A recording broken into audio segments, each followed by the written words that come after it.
What's going on, everybody? Doug here. Just watched the new A24 film, Civil War. This movie was not for me. Didn't work for me personally.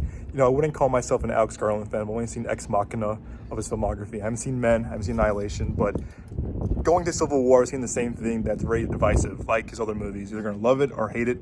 Didn't love this movie, but didn't hate it either. I found a lot of the storytelling and narrative choices to be very weird and very questionable. That didn't make a lot of sense to me. And also, like, the reason behind the war itself, I didn't really understand. I didn't really understand why this was happening. I think for the most part, the acting is pretty good, with Wagner Moore and Kristen Dunst being the highlights for sure.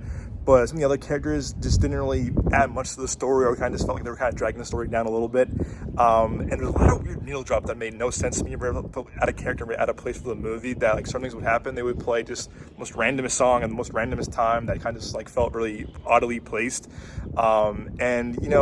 I found a lot of things to be predictable too, with certain character arcs, certain like story beats that to me that didn't feel like original or not surprising to me at all. But it's very ambitious and very ambiguous, as a lot of A24 films are. But to me, kind of felt like they're kind of doing a weird like Purge / Black Mirror kind of story. But to each their own. Look out for my full review on our YouTube channel as well as our podcast feed. As always, guys, we'll see you in the movies.